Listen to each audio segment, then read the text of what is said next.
देखो, अपने चिंतन को संभालना है। हमारे जीवन में कई घटनाएं ऐसी घटती हैं जिनमें हमारे चिंतन में विक्षेप पड़ता है। कभी हमारे द्वारा ऐसी चेष्टा हो जाना, कभी दूसरे के द्वारा ऐसी चेष्टा हो जाना, कभी एक माहौल में ऐसी चेष्टा बन जाना जो भगवत चिंतन छुड़ाए। हमको अपने भगवत चिंतन को बचाना है। जरूरी नहीं कि हम शाम तक जिए। अरे यार चलो 2-4 दिन हम इस प्रपंच को देख लेते हैं, फिर शांति से भजन करेंगे। नहीं, पता नहीं शांति मिलेगी, इसी प्रपंच में रास्ता अंतिम पूर्ण हो जाए। हमको हर समय भजन देखना है। हमारी बात को समझ लो, यहां कोई न बुरा है न कोई अच्छा है। एकमात्र भगवान 3 गुणों की माया को अपने पर्दा डालकर लीला कर रहे हैं। तुम अगर इस बात में पड़ोगे कौन अच्छा है कौन बुरा है, तो पूरा जीवन बर्बाद हो जाएगा। तुम्हें तो सबको प्रणाम करके बस अपने भजन को बचाना है। इतनी बार कहा गया है कि जहां कहीं किसी की दोष दर्शन वृत्ति हो वहां प्रणाम करो। अगर कोई किसी की निंदा कर रहा है तो कान में अंगुली डालो, राधा राधा कहते हुए भाग पड़ो वहां से। मत सुनो किसी की निंदा। हम भगवत चर्चा सुनकर भगवत भाव बनाने आए कि निंदा सुनकर के दोष भाव बनाने आए हैं। अगर हम संसारिकता को अपने दिमाग में भरेंगे तो हमारा चिंतन छूट जाएगा। हमारा चिंतन बचना चाहिए। जो संसारिक लोगों से संबंध रखते हैं, संसारिक कार्यों से संबंध रखते हैं, देवी देवताओं से संबंध रखते हैं, लेकिन भगवान से संबंध नहीं रखते, तो उनके पुण्य तो बढ़ते हैं। अगर पुण्य किया तो क्षीणे पुण्य मर्त्यलोकम विशंति, पुण्य क्षीण हुआ फिर मृत्युलोक में आ गए। लेकिन मेरा भजन करने वाले मेरे को ही प्राप्त होते हैं। इस भाव को लेकर भगवान कहते हैं मद भक्ता यान्ति मामपि, चाहे जैसा आचरण करने वाला हो, ये भगवान के मार्ग में छूट हो जाती है। जीव कैसा ही आचरण क्यों न करे, दुराचारी से दुराचारी क्यों न हो, आखिरकार वो मेरा भक्त है। इस बात से, इस संबंध से मैं उसका कल्याण कर देता हूं।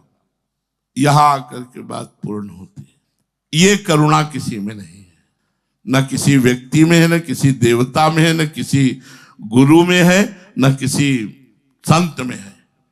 ये नहीं है, ये नहीं, गुरु में भी नहीं। अगर शिष्य में दोष देखेगा तो गुरु निकाल देगा, नहीं निकाल देगा। मन से भले ना निकले लेकिन बाहर से हटा देगा। अगर संत तुम्हें अवगड़ी देखेगा तो बाहर निकाल देगा। देवता तो कोई पक्ष लेता ही नहीं, जब विपत्ति आती है वो तो उतना ही पुण्य भर का फल देता है। और मनुष्य जय जयकार हो रही तो साथ में खड़ा है, अगर निंदा होने लगेगी तो देखेगा भी नहीं और हंसी उपहास करके। और अगर आप कहीं निर्धन हो गए और रोगी हो गए तो आपकी गली जाना बंद कर देगा, क्योंकि वो समझेगा कुछ मांग न ले। भगवान के समान हित करने वाला कोई नहीं। तो भगवान के समान हित ऐसी, जब आचार्य और कृष्णदास जी में, तो आचार्य ने एक दिन देखा श्री विठलनाथ गोस्वामी जी ने कि श्रीनाथ जी जलेबी का भोग पा रहे हैं। जब वो भोग लेके गए तो उनका, हमने जय जय जलेबी का भोग तो लगाया नहीं और बाजार के भोग लगता नहीं, फिर आप ये जलेबी कैसे पा रहे हो?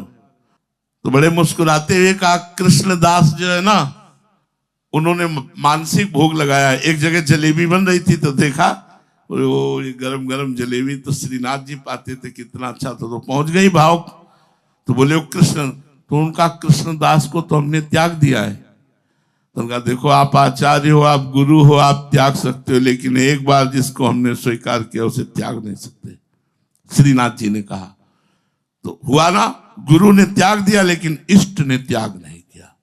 उमा राम समहित जगमाही, गुरु पितुमातु बंधु को नाही। उनके समान कोई हित करने वाला, कह रहे मद भक्ता यान्ति मामपि, सब छोड़ सकते हो क्योंकि सब गुण के पुजारी हो। अवगुण करे समुद्र सम गणत नापनो जान, राई के सम भजन को मानत मेरु समान। समुद्र के समान अपराध बन जाए तो भी लाडली जो मानती नहीं कि अपराध बना। इसीलिए उमा राम स्वभाव जे जाना, ताय भजन तज भावना। ना कोई मनुष्य, ना कोई पदाधिकारी, ना कोई शिष्य, ना कोई संसार का या संसार से जो और भी लोग हैं उनमें देवता ऐसा कोई है कि अवगुणों का पक्ष ले ले, दुराचारी का पक्ष ले ले। वो केवल एक भगवान है, अपिचेत्सु दुराचारो। इसीलिए भगवान के समान प्यार करने वाला कोई नहीं है। जो दुराचारी से दुराचारी, आचरणहीन है, पर वो मेरा भक्त है, इस बात से मैं कल्याण कर देता हूं। ये बात उसने केवल मेरे से संबंध जोड़ा और आसक्ति और आग्रह पूर्वक विषयों का सेवन किया, आसक्ति और आग्रह पूर्वक, लेकिन संबंध मेरे से जोड़ा, इस बात से मैं उसका कल्याण कर देता हूं। ये समझ के परे की बात है। आसक्ति पूर्वक विषयों को भोग रहा है, इसको कैसे भगवत प्राप्ति होगी? बोले इसने भगवान को अपना मान लिया है ना, इसलिए इसको भगवत प्राप्ति हो जाएगी। विषय सेवन उसको नहीं परास्त कर पाएंगे। अगर संसार की आसक्ति और आग्रह है हमारे अंदर और भगवान से जुड़ जाते हैं, तो संसार की आसक्ति और आग्रह एक दिन नष्ट हो जाएगी और भगवान कृपा करके अपना हमें स्वीकार कर लेंगे।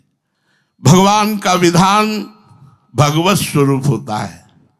भगवान अपनी सत्ता से अपने भक्त का कल्याण करते हैं। जैसे कोई गोदनामे ले ले, बिल्कुल गरीब का लड़का है, दरिद्र है, लेकिन वो खरबपति है, तो हो गया ना खरबपति, तुरंत खरबपति हो गया बिना कमाए। ऐसे ही भगवान की शरणागति है। भगवान की शरण में होते ही जीव जैसा भी मलिन हो, भगवान उसे निर्मल स्वभाव वाला बना देते हैं। भगवान उसे संत बना देते हैं। करो सद्यते साधु समाना, कोटि विप्र बदल आ गए जाहु, आए शरण तजो नहीं ताहु।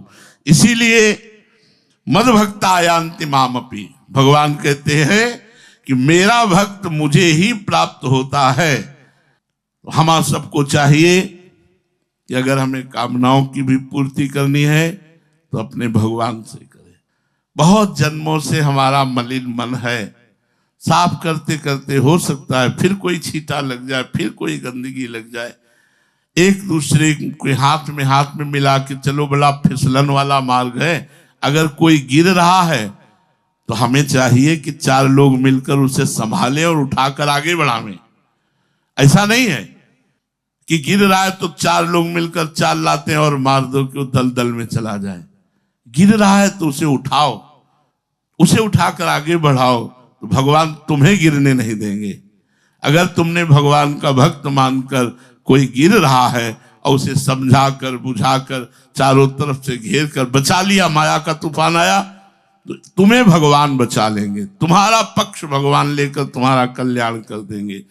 एक भगवान की ही शरणागति ऐसी है जिसमें हम निर्भय हो सकते हैं, नहीं तो और कोई भी साधना कर लो उतना ही फल मिलेगा। और भगवान की शरण में दुराचारी से भी दुराचारी, आचरणहीन, संसारासक्त भी भगवत प्राप्ति कर सकता है जो भगवान की शरण में। इसलिए हमें प्रभु की शरण में होकर निरंतर नाम जप करना है और अपने आप को बचाते हुए प्रभु तक ले जाना है। और जहां हम बच ना पाए वहां रोएं और प्रभु से पुकारें कि हे दीनानाथ मेरी रक्षा करो, वही रक्षा करेंगे। शेष चर्चा आगे। श्री राधा वल्लभ लाल।